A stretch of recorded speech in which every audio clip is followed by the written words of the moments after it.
What if your soul is on a journey beyond Earth? Urantia's spiritual blueprint. 1. The hidden map beneath reality. You were never meant to accept the story you were given without question. And yet, from the moment you opened your eyes, a script began to unfold, not written by you, but handed to you. That the universe is cold and random, that God is distant or unknowable, that your soul is either fallen or fictional, that truth lives only in temples, laboratories, or pulpits, anywhere but within you. But what if the script is flawed?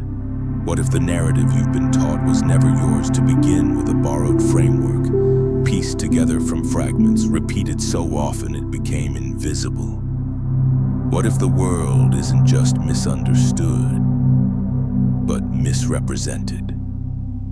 Hidden in plain sight, buried beneath decades of neglect and discomfort, there exists a book, not a myth, not a channeled fantasy, but a detailed and deliberate map, the Urantia Book, a text that doesn't beg for belief, but dares you to awaken. It claims not to have been written by men, but transmitted by celestial intelligences, designed to fill in the blind spots of our fractured understanding, to unify science, philosophy, and spiritual truth under a common sky.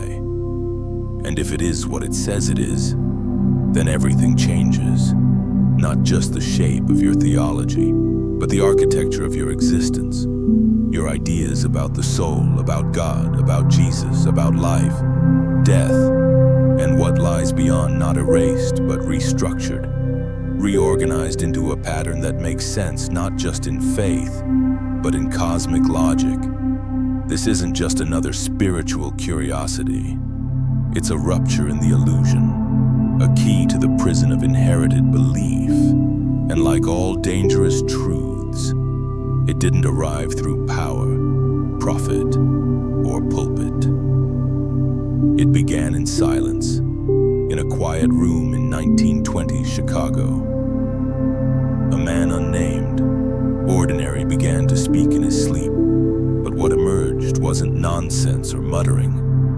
It was oratory, complex, structured, deeply intelligent discourse about science, cosmology, and the divine, the kind of speech that no untrained man could mimic in dreams. Not once, but night after night.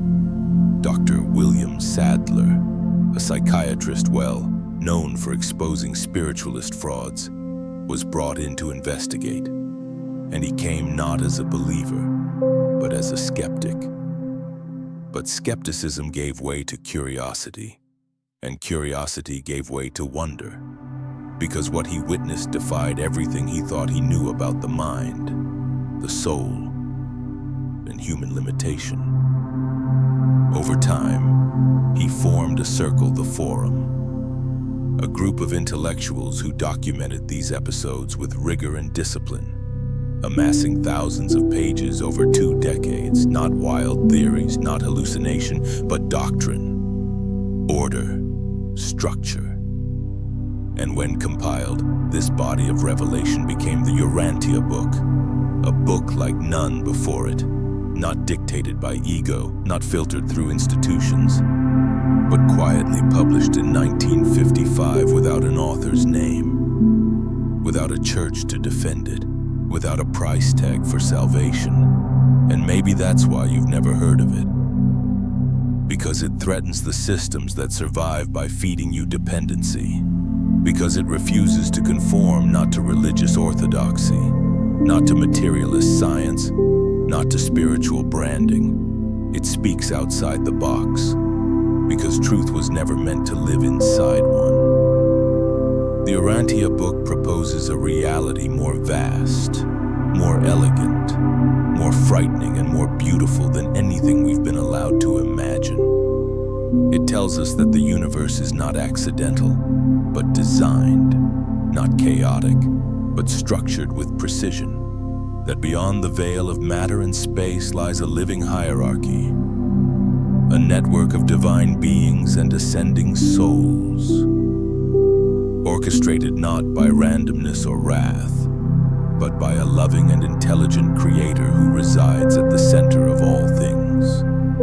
And it places Earth Urantia not at the center of that cosmos, but as a single evolving world among billions, a child among galaxies, not forsaken, but in recovery, because something happened here, something ancient, a rupture in the spiritual circuits that once connected us to the divine. Not myth, but rebellion. Not allegory, but history, the Lucifer rebellion. As told not in metaphor, but in cosmic context.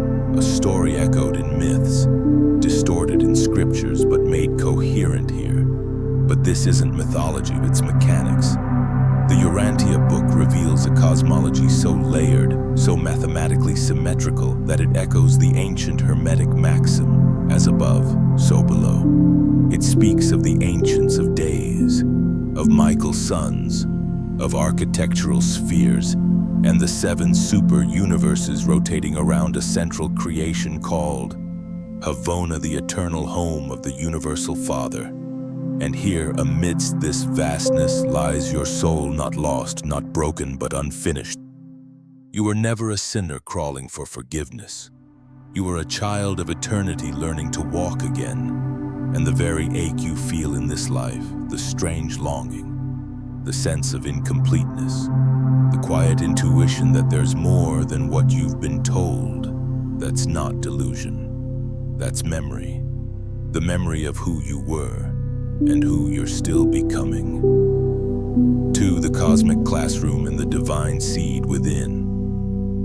What if Earth was never meant to be a battleground, but a classroom, not a stage for punishment, but a platform for progress, not a site of original sin, but a field where soul growth unfolds, lesson by lesson, across lifetimes and dimensions. The Urantia Book paints such a picture not of a condemned species seeking mercy, but of an ascending race learning to remember who and what it truly is. And that remembrance begins within. According to this transmission, you are not simply a brain bound by flesh, reacting to stimuli, struggling to survive. You are indwelt by a fragment of God, a presence called the thought adjuster. It is not poetry, not metaphor, but reality. A piece of the infinite embedded within your finite experience. A silent guide that does not command but invites, that never controls but always nudges in moments of stillness, of integrity, of courage. The ancient mystics hinted at this. The Vedic sages spoke of the Atman, the divine spark within the soul. The Stoics believed in the divine logos that animates all rational beings.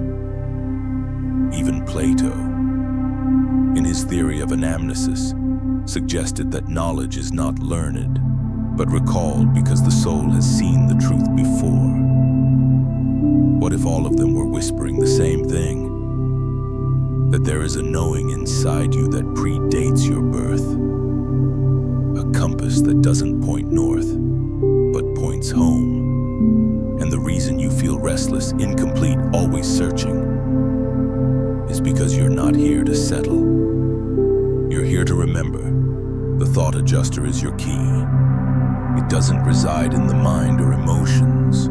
It speaks through conscience, through those moments when silence becomes more meaningful than speech, when love overrides pride, when choosing truth feels harder, but also feels right. This is the divine training ground.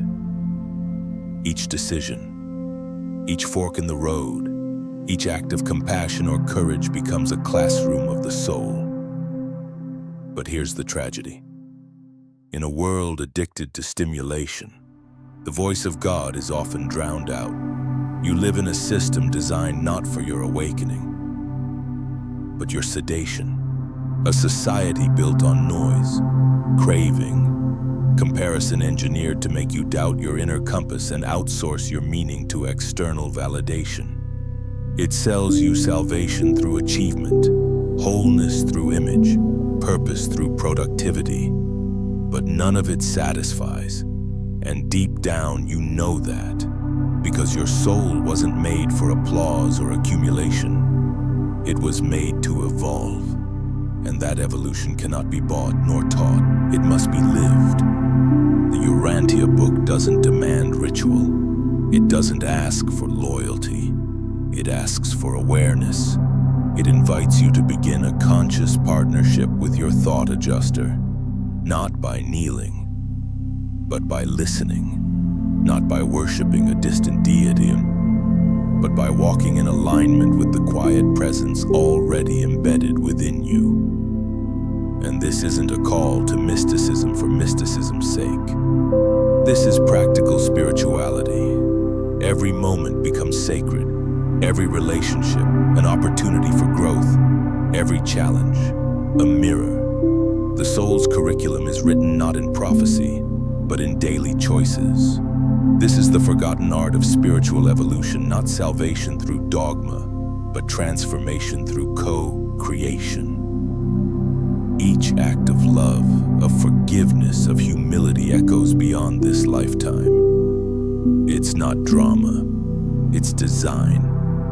And if that design is true, if your life is part of a larger architecture, then your pain is not random. Your questions are not mistakes. Even your failures are not punishment. They are chapters in a curriculum written by your own higher self, in partnership with the divine fragment that lives within. You are not lost. You are learning. You are not broken. You are in progress. And the systems that tried to make you feel otherwise, the institutions that claimed you needed saving, that your worth depended on obedience, that you were nothing without them, those were echoes of a world disconnected. Because, as the Urantia Book reveals, this planet Urantia was cut off long ago in a rebellion not of swords but of sovereignty. Lucifer, not as a demon of folklore, but as an administrator in our local system, declared that intelligent beings no longer needed divine oversight. He argued for autonomy, for self, rule without the guidance of the Universal Father. And many followed, not in darkness but in ideology. The result, a quarantine, a spiritual isolation to contain the spread of disruption. Earth became a sealed sphere, a planet still evolving, but without full access to the circuits of divine administration. The echoes of that rupture still haunt our history. That's why sages feel like outcasts, why visionaries are persecuted, why truth often whispers instead of thunders, because we've been waking up in the dark. But now, the circuits are reconnecting. The quarantine is lifting, and the reason you're reading this, still here, still watching, is because something in you is beginning to stir. A memory, a mission, a moment of recognition. You weren't cast out, you were held, you were never condemned, you were being prepared, and now the silence is breaking not through thunder, but through realization. Not through temples, but through you. You're not waiting for the light. You are the light returning. 3. The redefinition of Jesus and the architecture of love for most of the world. The story of Jesus is bound by 2 points: a birth in a manger and a death on a cross. What lies between has been smoothed by centuries of tradition, polished into doctrines, ritualized into ceremonies, and framed through lenses that often serve institutions more than truth. You've been told that Jesus came to die, that his suffering was the payment for your flaws, that salvation required blood. But what if that narrative is incomplete? What if the deeper truth is not that he came to die, but that he came to live, to embody embody, experience, and demonstrate what it means to be fully divine and fully human. What if the purpose of his life was not to confirm your guilt, but to awaken your potential? The Urantia Book does not reduce Jesus to myth, nor deify him into unattainable abstraction. It expands him not to make him distant, but to make him real. It calls him Michael of Nebadon, a creator son, a divine being entrusted with the formation and guidance of entire universes. In our case, that universe is Nebadon, and Earth Urantia was chosen as the planet where he would perform his seventh and final bestowal. Not a sacrifice, a participation. Jesus incarnated not to appease a wrathful deity, but to walk as one of us, to earn the right to rule through understanding, through compassion, through shared experience. He came not to demonstrate power, but to model the highest form of love, alignment, voluntary, conscious, total alignment with divine will, even when it meant loss, even when it meant death. This was not a mission of domination, but of empathy. And that's what makes it revolutionary. The Urantia Book pulls back the veil on the years the Bible left silent. Jesus' formative decades, his travels, his inner conflicts, his exploration of different cultures and beliefs. We meet not just the Messiah, but the man, a child wrestling with responsibility, a young adult seeking meaning, a teacher still learning. We see him question, adapt, forgive, create, mourn, not because he was pretending to be human, but because he truly was. His divinity did not cancel his humanity. It fulfilled it, and in doing so, it shattered the lie that the divine and human are separate. Jesus didn't come to establish a new religion. He came to model a new consciousness, one that lives not through dogma, but through devotion, not to a system, but to truth. He didn't ask to be worshipped. He asked to be understood, and more importantly, to be followed not by mimicking his rituals, but by embodying his essence, to live like he did, with compassion as compass, with courage in confusion, with trust in the still, small voice within.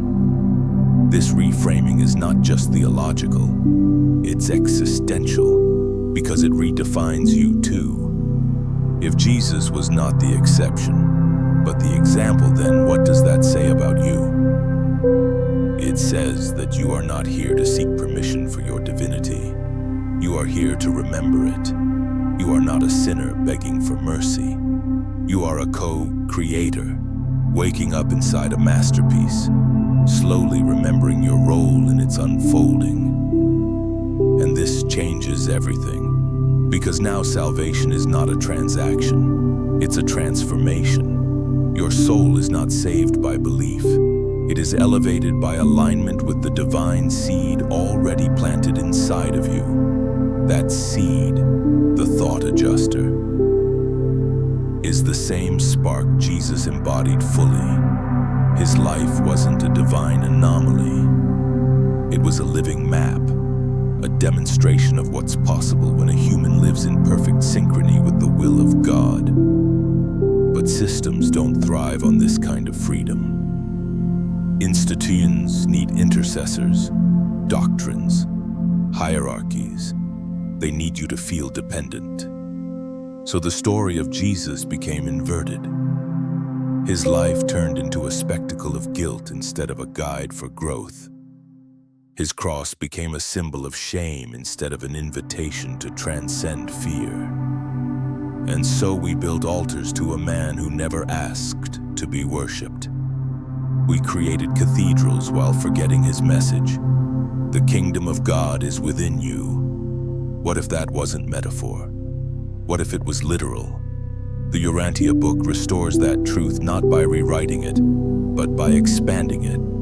It doesn't strip Jesus of divinity. It redefines divinity as approachable, participatory, intimate. It tells the story of a being who came not to demand allegiance, but to walk beside you, to show you what it looks like to live awake, aware, unafraid, not by avoiding pain, but by meeting it with presence, not by fleeing darkness, but by illuminating it with love. Jesus didn't come to make you feel small. He came to show you how vast you already are. 4. Earth's quarantine and the cosmic rebellion. There's a reason this world feels fragmented, as if something vital is missing from the human story.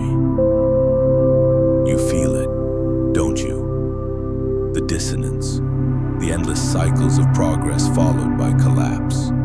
The prophets who speak truth yet are silenced. The sense that we are reaching for something we can't quite name, a connection just out of reach. What if that sensation isn't dysfunction, but a symptom of disconnection? According to the Urantia Book, Earth, known in celestial terms as Urantia, was once part of an interplanetary network, a vast spiritual ecosystem where higher guidance flowed freely, where worlds evolved in harmony under a universal administration. We weren't alone. We weren't meant to be, until the circuits were cut, not by cosmic accident, but by cosmic rebellion. You've heard pieces of this before in myths, scriptures, and ancient warnings: the fall of man, the exile from Eden, the angel cast from heaven. But what if those weren't allegories for sin, but distorted memories of something real? The Urantia Book tells the story of Lucifer, not as a horned villain, but as a high-ranking celestial being, the system sovereign of Satania, our local planetary group. He didn't fall in a blaze of fire. He declared a manifesto, one that challenged the divine order by promoting self-determination over spiritual alignment. He proclaimed that intelligent beings no longer needed to follow the guidance of the Universal Father, that autonomy should replace divine unity. It wasn't a war of weapons. It was a war of ideas. Many beings followed him. Many worlds were affected. And to prevent the rebellion from spreading, these worlds were placed under quarantine, sealed off from the full spiritual circuits of the universe. Urantia was one of them. This was not punishment. It was containment, a firewall to preserve the health of the greater whole. But to those of us inside the barrier, it felt like abandonment. The echo of that disconnection birthed confusion, fear, and spiritual amnesia. We weren't cast out of paradise. We were protected from ourselves until we could see again. This explains so much. It explains the fragmentation of religion, each faith clinging to a partial truth, all circling the same fire but unable to find the center. It explains why genuine spiritual insight often comes with suffering, why prophets are silenced, why divine contact feels elusive. Not because God is absent, but because the channels have been restricted. We live in the aftermath of rebellion. The world's chaos is not evidence of our evil, but of our isolation. But here's where the story turns. The Urantia Book doesn't dwell on the tragedy. It reveals the remedy. Because the circuits are being restored, the rebellion is ending, the spiritual quarantine is lifting. And the reason this knowledge is resurfacing now, not through mainstream religion or academia, but through whispers, through synchronicities, through a rising hunger for truth, is because you are ready. Earth is reawakening, slowly but unmistakably, and your very presence here reading these words is not by chance. According to the Urantia Book, souls are placed with precision. You are not here as punishment. You are here as participation, to help repair what was broken. But you can't do that while living by the old story. You can't mend the wounds of disconnection while believing you were born flawed, unworthy, or condemned. That narrative has served its time. It was a necessary fragment, but it's time to upgrade the myth. You weren't born into a doomed world. You were born into a recovering one, a planet in transition. And now the work begins not through revolution, but through remembrance, not by conquering systems, but by embodying truth. Because the most radical thing you can do in a world built on disconnection is to reconnect with your soul, with your purpose, with the divine presence within. You are not here to be a victim of a fallen planet. You are here to be a witness to its rising, and the light you bring is not ornamental. It is architectural. It belongs to the blueprint. 5. A universe designed for ascension. You were told that this world was the beginning and the end, that Earth was your only stage, that your soul's destiny would be decided by how you perform during a single fleeting lifetime. Heaven or hell, no retakes, no context, no continuation. But what if that version of reality is not only incomplete, it's misleading? What if this planet is not your destination, but your first classroom?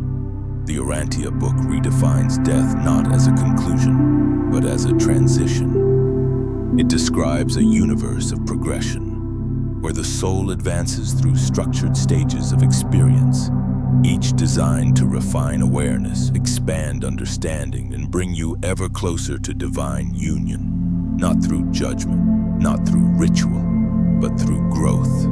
After this life, if your Ayla chooses to continue, you awaken not in a void, but on the mansion worlds. These are not poetic metaphors or ethereal dreamscapes. They are real, purposeful, and meticulously designed planes of spiritual education. Think of them as cosmic universities, each one more subtle, more refined, more radiant than the last. You don't return here endlessly in karmic repetition. You evolve forward, always forward. The aim isn't perfection in one lifetime, an impossible standard that breeds guilt. The aim is steady ascension across realms and realities, assisted by spiritual guides, overseen by divine order. You're not left to wander. You're nurtured, mentored, invited. Your mistakes, they don't define you. Your fear, it doesn't disqualify you.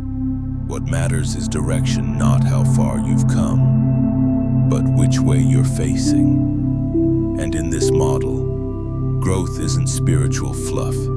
It's the core function of existence.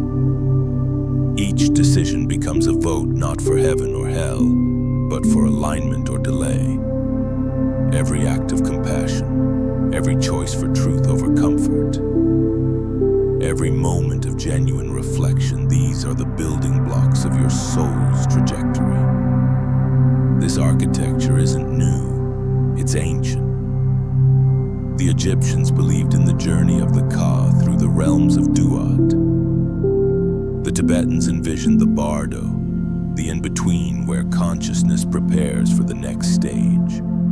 Even the Hermetic teachings speak of the soul's ascent through the planetary spheres, each step a purification, a remembering. What the Urantia Book does is connect the dots. It offers not myth, but mechanism. It shows you a universe built on intention, governed by structure, and infused with meaning. It's not a battlefield. It's a school. And you, dear soul, are not a sinner groveling for mercy. You are a student of eternity, waking up in the middle of class.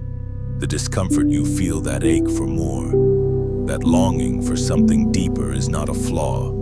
It's a signal. You were never meant to feel complete here. You were meant to awaken here. This is the beginning, not the summit. And once you understand that, everything shifts. Death loses its sting. Fear loses its grip, because you no longer see your life as a test of worth, but as a curriculum for growth. And suddenly, your struggles become lessons. Your heartbreaks become initiations. Your quiet acts of courage, the ones no one sees, become sacred rites of passage. You are not being watched for mistakes. You are being guided toward mastery. You're not here to be judged. You're here to unfold. And the path is not linear. It's expansive. It loops, spirals, deepens, because that's how consciousness evolves. Slowly, tenderly, thoroughly. And through it all, your thought adjuster, the fragment of God within, walks beside you, whispering not in commands, but in intuition, in moments of clarity, in the warmth of truth, in the pull to choose love even when fear is louder. That is the voice of your soul's compass. And the more you follow it, the more you remember the path you've walked before, the more you realize this is not your first step, and it will not be your last.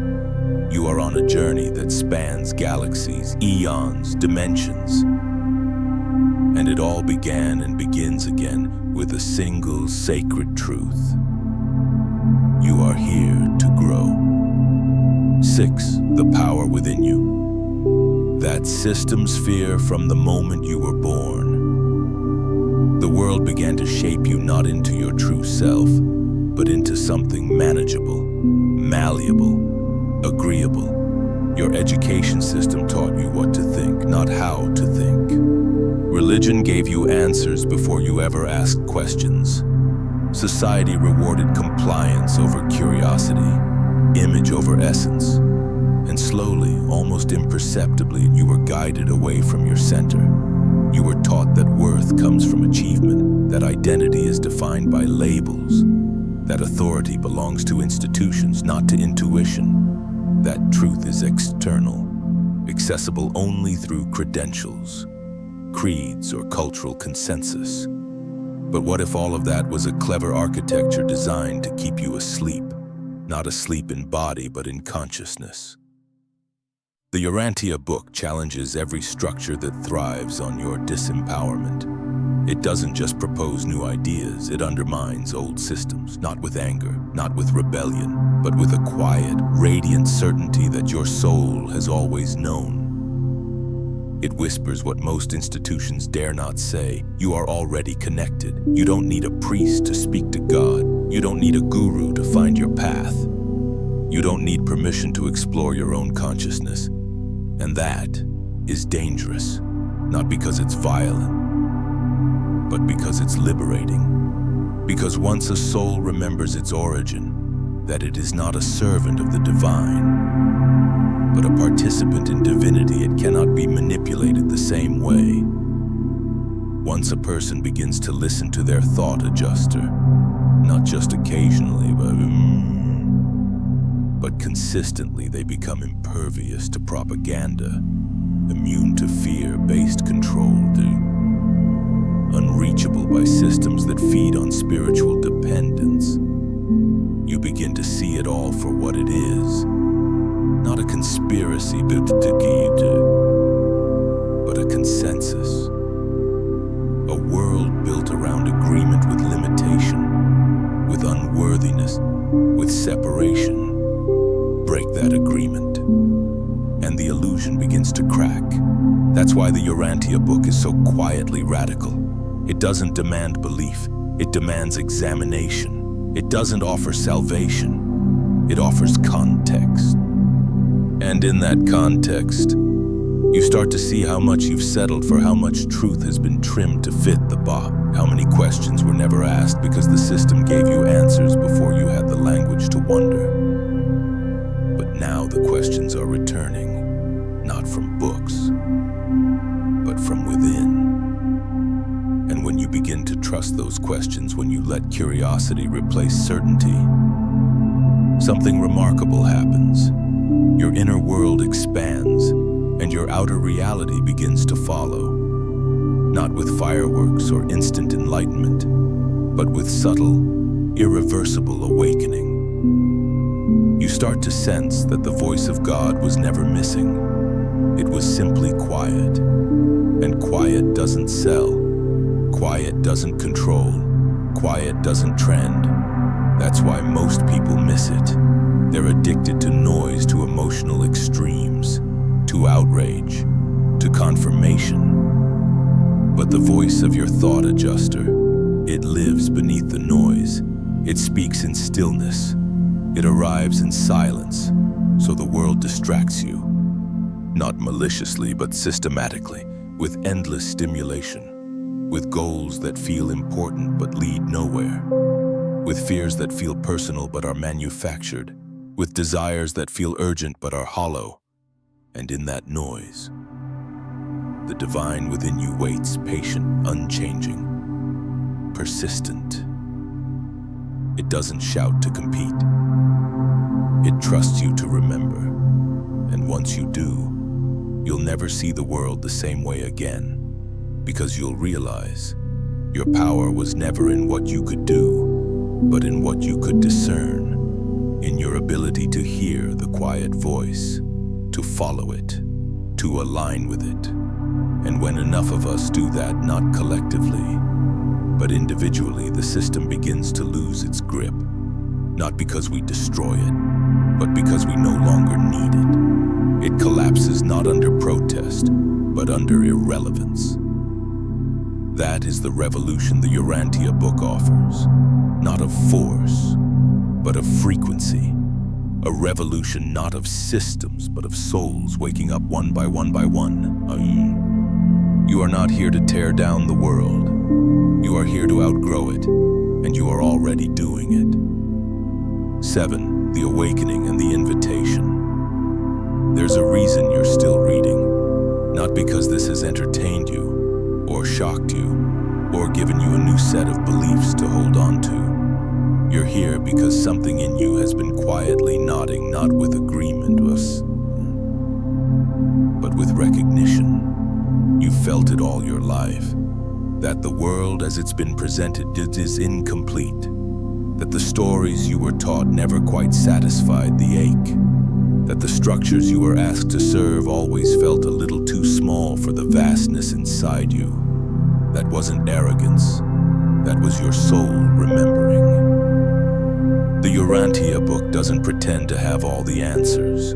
It doesn't ask you to agree. It simply dares you to look again at the universe, at Jesus, at yourself, not through the lens of fear or tradition, but through the quiet light of inner knowing. It proposes a reality where everything is connected, where your life has always had meaning, not because of what you do, but because of who you are becoming. It tells you that this world is not your prison, it's your beginning.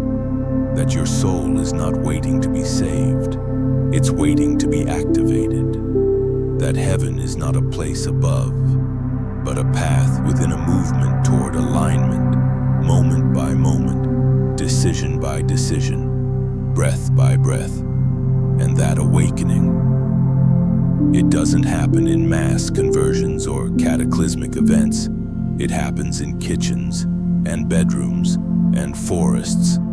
It happens when a man chooses integrity over convenience, when a woman listens to the quiet nudge rather than the loud opinion, when a child feels something sacred inside and refuses to unfeel it.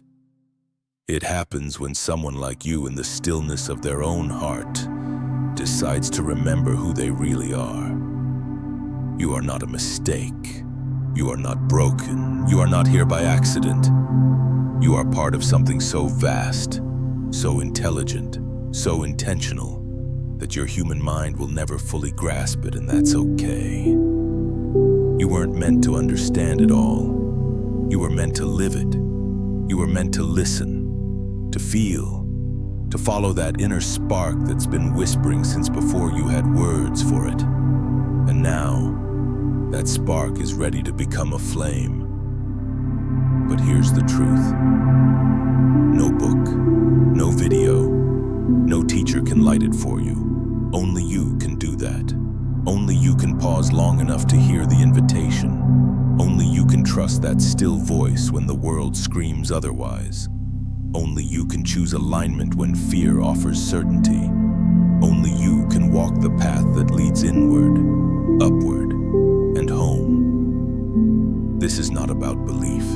This is about becoming. Becoming someone who doesn't need to be told what to think, because they've learned how to listen. Becoming someone who doesn't fear death, because they know they were never just this body.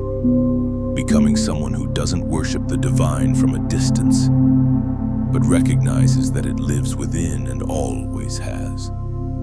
If even a fragment of what the Urantia Book reveals is true, then your life is not random, and your presence here is not trivial. You are part of a living cosmos, layered, ordered, ascending, and you are not on the outside looking in. You are already inside the design. The systems of this world, religious, political, educational, may not know what to do with that kind of freedom. That's why this truth has been kept quiet, because it can't be sold, it can't be managed, it can't be weaponized, it can only be lived. And now, it's up to you. You've heard the whisper.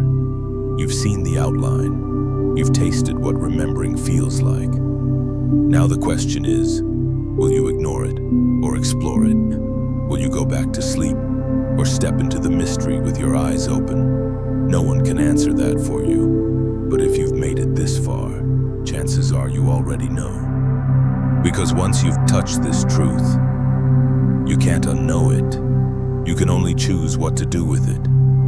So choose, not out of fear, not for anyone else, but because your soul remembers and it's time to wake up.